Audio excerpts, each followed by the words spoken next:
So matapos nga ang ilang araw na pagpa-participate dito ni Bronny James sa kanyang paghahanda dito sa NBA draft, ay ngayon ay meron ng honest opinion dito ang agent ni LeBron James at ang may-ari dito ng Clutch Sports Group na walang iba kundi si Rich Paul. Ano-ano nga ba mga sinabi niya kay Bronny? Tara't pag-usapan natin.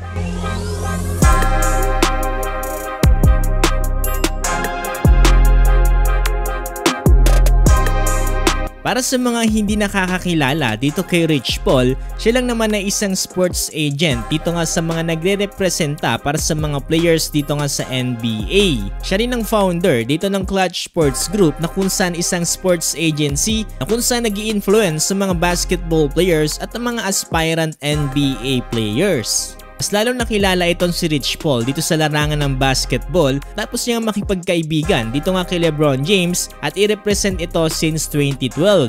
Dahil dito ay unti-unti nang umusbong ang kanyang pangalan at nakapagtala na nga ng mga high-profile contracts and endorsement deals para sa kanyang mga kliyente. Kasama na dito sila LeBron, Anthony Davis, Ben Simmons at marami pang iba. Kaya naman yung mga magiging opinion dito ni Rich Paul patungkol kay Bronny, talaga naman dapat nating tutukan at bigyan ng importansya dahil sa dami ng mga players na hinahandle nito. Alam niya kung sino-sino yung mga players na talagang mayroong maipapakita sa NBA at kung sino yung mga dapat bang i-develop. So yun, ayon dito sa Bleacher Report, no, matapos nga magdeklara dito ni Bronny James na papasok siya sa NBA draft, isa ngayon no, halos natapakan na ni Bronny ang mga top prospects dito nga sa kanilang draft class. Katulad nitong last year na talagang pinag-uusapan yung magiging top prospect na si Victor Wembanyama.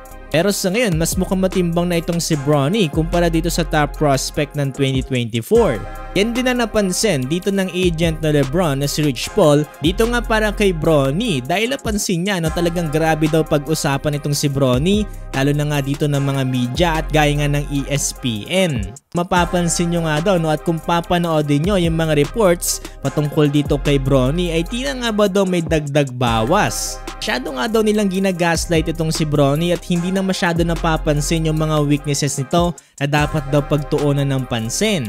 Andun na nga rin daw siya na hindi talaga maiiwasan to dahil ang tatay niya ay isa sa one of the greatest player dito sa NBA. Sabi pa nga dito ni Rich Paul, I think some commentary by a reporter was a little over the top, but at the end of the day, they have a job to do. So yun, pinagsabihan din dito ni Rich Paul ang mga reporters dito nga patungkol sa mga sinasabi nila dahil magiging malaking epekto daw to. Ito nga para kay Bronny dahil magiging malaking accountability to para sa bata. Hindi rin daw pwedeng masisi itong si LeBron James na sobrang excited daw na pumasok itong anak niya sa NBA at may chance na makapaglaro ito kasama niya. Yun, wala daw siya magagawa dito dahil kagustuhan to ni LeBron James at sa ngayon ay nasa tamang edad din naman daw itong si Bronny. Yun nga lang daw na may kapalit daw talaga ang lahat ng ito dahil ngayon may mayroong mga sinasabi daw na masasama talaga patungkol sa kanyang anak na si Bronny. Ayon pa mismo dito kay Rich Paul ay nakikita niya daw no, na parang mas marami pang gustong makita mag-fail etong si Bronny dito sa kanyang pangarap na makapasok sa NBA. Although kahit ganito daw ang mga balita na sasagap ni Bronny, ay believe daw siya sa batang to dahil grabe daw yung pasensya niya at magandang attitude na pinapakita niya para sa lahat. So yun, naitanong din dito kay Rich Paul kung paano niya nga ba daw i-evaluate itong si Bronny. Sabi dito ni Rich Paul, well kung galing ka nga daw sa isang cardiac arrest, ay napakagandang balita na nakapaglaro ka pa ng basketball. Hindi daw siya naghahanap ng mga players para i-sympathize pero itong kay Bronny daw ay talagang facts daw na makikita natin.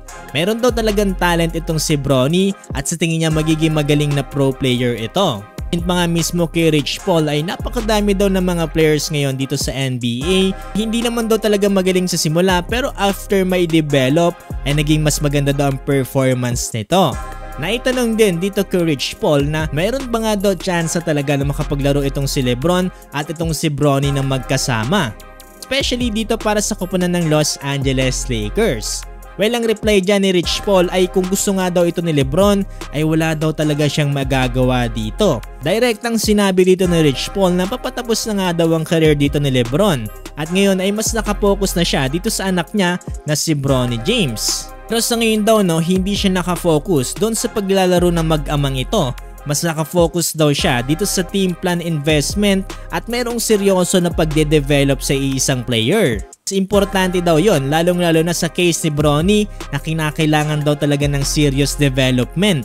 Ay tanong din dito kung ano nga ba yung realistic draft range dito para kay Bronny. Ang sagot dito ni Rich Paul, sa tingin niya daw mga 20 to 40, pero yung mga nagsasabi din na 30 to 50. May ilan din na nagsasabi na magiging undrafted. Pero isa daw ang sigurado ngayon dito para kay Rich Paul na talagang sisiguraduhin niya na madadraft itong si Bronny dahil yun ang trabaho niya bilang isang agent. Hahanapan niya daw talaga ng siguradong team ang kanyang mga kliyente. Pero yun, ayon mismo dito kay Rich Paul ay hindi daw sila magsasign ng two-way contract dito para kay Bronny. Sabi niya nga, yes, that's absolutely true. Teams know that I'm not doing that. Yun, anong masasabi niyo patungkol dito sa mga naging interview patungkol kay Rich Paul at dito nga kay Bronny?